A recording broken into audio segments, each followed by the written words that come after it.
नमस्कार, बहुत बहुत स्वागत है आपका उल्टा चश्मा यूसी पर। और मैं आपके साथ चंद्रकांत शुक्ला हूं। महाराष्ट्र में सरकार भले ही बन गई हो, लेकिन उठापटक अभी भी जारी है। सियासी खबरें रुकने का नाम नहीं ले रही, और सियासत है तो खबरें रुकेंगे भी नहीं। लेकिन क्या चल रहा है वो समझेंगे सीधे अशोक सर से। हमारे साथ राजनीतिक विश्लेषक, वरिष्ठ पत्रकार अशोक वानखड़े सर मौजूद हैं। सर, बहुत स्वागत आपका। नमस्कार। और सर, आज आपके व्यस्ततम समय में से हमने समय लिया है, लेकिन दर्शकों के लिए आज ये जानना बहुत जरूरी है कि एकनाथ शिंदे मुख्यमंत्री पद की कुर्सी से उतारे गए। एकनाथ शिंदे को गृह विभाग मिलने के संकेत नहीं, और अब खबरें ऐसी भी आ रही हैं कि एकनाथ शिंदे के मर्जी से उनके विधायकों को मंत्री भी नहीं बनाया जाएगा। क्या कहेंगे सर?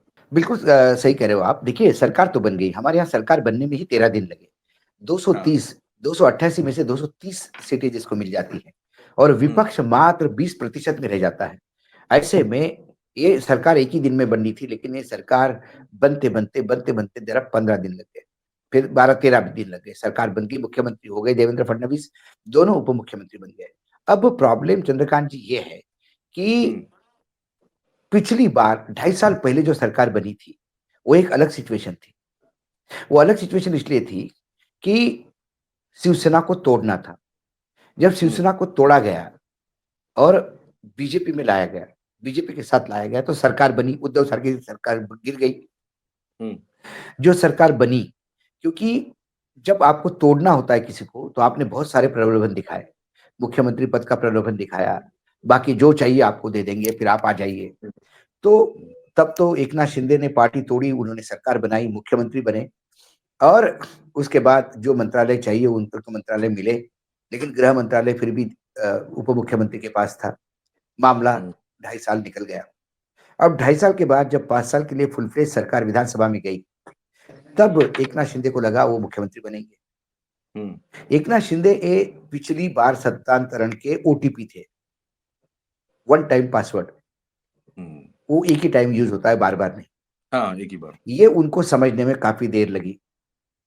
अच्छा, इसी सिलसिले में बीजेपी बहुत कॉशियस थी कि एकनाथ शिंदे के भरोसे सरकार हम रहेंगे, तो कल एकनाथ शिंदे गड़बड़ कर गए तो क्या करेंगे, कंट्रोल के बाहर गए तो क्या करेंगे, ईडी सीबीआई से का भी डर निकल गया तो क्या करेंगे।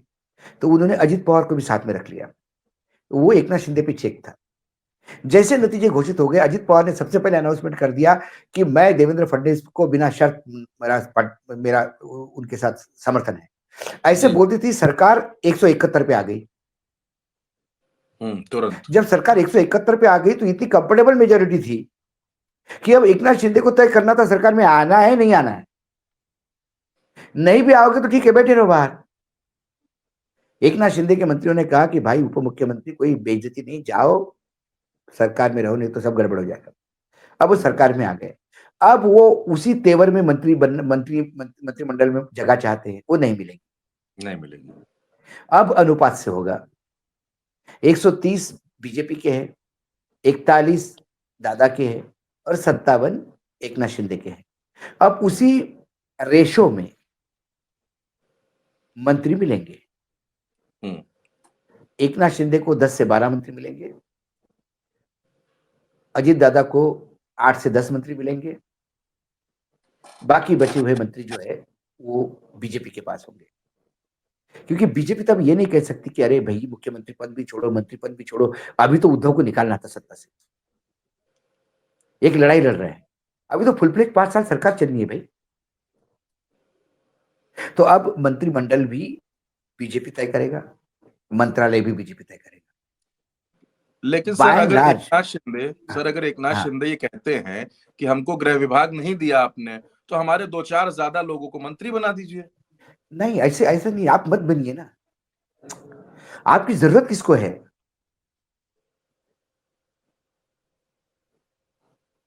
आप विपक्ष के साथ चले गए तो भी क्या होगा?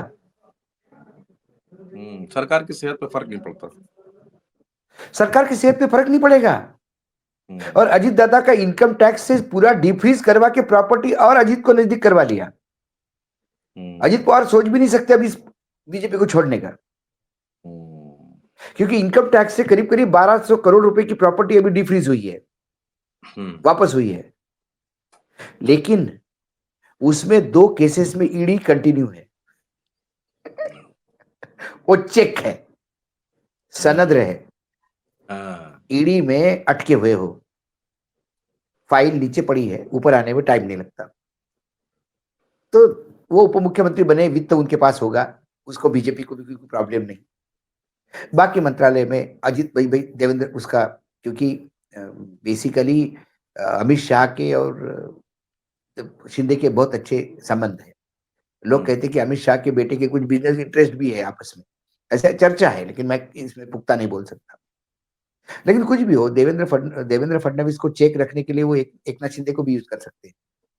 तो ऐसे में एकनाथ शिंदे को एक आध मंत्रालय एक्स्ट्रा नहीं मिलेगा, मालदार मंत्रालय मिलेगा, जिसमें अच्छा, मराठी में क्या है, मंत्रालय विभाग को खाता कहते हैं, गृह खाते, गृह विभाग, और दूसरा खाने को भी खाता कहते हैं। तो हमारे यहाँ गृह खाते, इरिगेशन खाते, तो ऐसा है। तो अच्छे 2-4 डिपार्टमेंट मिल जाए जहां सुख सुविधा हो। लेकिन अब सबसे बड़ा प्रॉब्लम एकनाथ शिंदे की यहाँ ये है, 57 लोगों में से 12 किसको मंत्री बनाएगा वो? यही तो सर लड़ाई है मेन। ये लड़ाई है, ये आपको होल्ड करना है। बीजेपी में तो कुछ नहीं, बीजेपी में जिसको बोला नीचे बैठ बच जाएगा, वो दिल्ली से फरमान आता है, दिल्ली से लिस्ट आती है, देवेंद्र फडणवीस बोले मेरा कुछ हाथ में नहीं भैया, दिल्ली वालों ने दिया, मैं क्या करूं? तो दिल्ली तय करेगी बीजेपी का, एकनाथ शिंदे को तय करना होगा अपना कुनबे का, वो बहुत मुश्किल हो रहा है। अजित पवार तो संभाल लेंगे, अजित पवार बोलेंगे फाइनेंस मेरे पास है, बाकी चीजें मैं तुमको दे दूंगा, तुम चुप बैठो।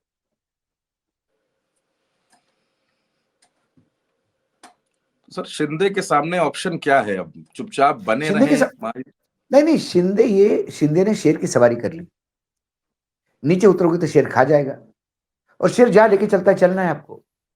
ये आपके हाथ में नहीं कि मैं लेफ्ट को जाऊं कि राइट को जाऊं, ये शेर तय करेगा किधर चलना है। तो शिंदे जी के पास कोई ऑप्शन नहीं है।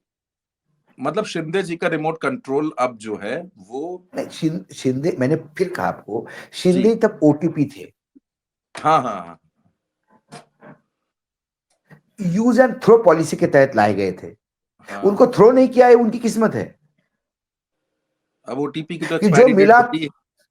बस,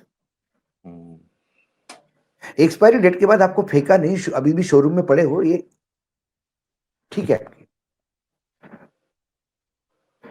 और यदि बीजेपी अपने बलबूते पे 150 पे आती, 130 की जगह, तो इनको 2-2, 3-3 मंत्रालय मिलते, 3 तुम रखो, 3 तुम रखो, 6 में आप देख लो क्या करना है। और उप मुख्यमंत्री भी नहीं मिलता। हाँ ना, तब तो ना मिलता, क्योंकि हम ही खुद सरकार बनाएंगे, हमको तो जरूरत भी नहीं तुम्हारी, फिर भी नाम के लिए रखे हैं जो मंत्रालय। जैसे 2014, 2019 में ये दोनों सरकार में एनडीए के गठबंधन वालों की क्या औकात थी? जो मंत्रालय मिला वो ले लो, राज्य मंत्री बनाया तो ले लो, कैबिनेट वाले को राज्य मंत्री बनाया तो भी ले लो चुपचाप। वो तो सर 24 में सुनने को मिला कि मंत्रालय बट भी रहे, 14-19 में तो पता ही नहीं चला कब बट गए, पता भी नहीं चला। कोई मांग रहा है कि वो मांगने की स्थिति में भी नहीं था, स्थिति में नहीं थे। 277, फिर उसके बाद 280 का आंकड़ा आया, फिर 305 का आंकड़ा आया, कौन बोलेगा? ये तो 240 पे आने पे थोड़ा सा हलचल मची। अच्छा सर, तो एक कुल छोटा सा मिलाकर सवाल, अभी, हाँ जी एक छोटा सा सवाल पूछना चाह रहा हूँ, क्योंकि ये खबर बहुत ज्यादा चर्चा में चल रही है। क्या एकनाथ शिंदे की जो स्थिति हुई महाराष्ट्र में, क्या उसको देखते हुए नीतीश कुमार को तनाव लेने की जरूरत है? सब देखिए, नीतीश कुमार को एकनाथ शिंदे का क्यों तनाव लेने की जरूरत है? नीतीश कुमार को शिवसेना टूटी तब सोच लेना चाहिए था, नीतीश कुमार अकाली दल का हश्र क्या हुआ तब सोच लेना चाहिए था। नीतीश कुमार को यह मालूम होना चाहिए था कि पासवान के साथ क्या किया, पासवान परिवार के साथ उसी बिहार में पासवान के साथ क्या किया। रामविलास पासवान तो बड़े नजदीक थे प्रधानमंत्री के, रामविलास पासवान जी चले गए, उसके बेटे को अलग कर दिया, साइड को लगा दिया, बर्फ में लगा दिया, और दोनों भाइयों को हाथ रख के उनको सरकार में लाया। जब चुनाव आए पता पड़ा ये भाई फूके हुए कारतूस है, तो बेटे पे हाथ रख दिया, भाइयों को भगा दिया, और उसकी उपयोग नीतीश कुमार को सेटल करने के लिए, काटने के लिए किया। ये सारा नीतीश कुमार, यदि उनके साथ जो हुआ बिहार में, वो 54 पे कैसे आए, यदि वो नहीं समझ पाए, तो फिर वाकई नीतीश कुमार की तबीयत ठीक नहीं, ऐसा मानना चाहिए।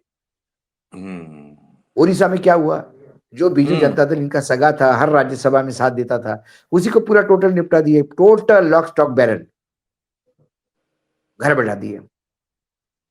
क्या करोगे? कुछ नहीं कर सकते आप। मतलब ये तनाव उनके तो है। सामने है। हम्म। भाई बीएसपी का क्या हुआ?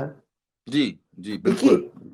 बीजेपी हमेशा टू पार्टी सिस्टम चाहेगी, हम्म मल्टी पार्टी में बीजेपी का विश्वास नहीं है। हम्म।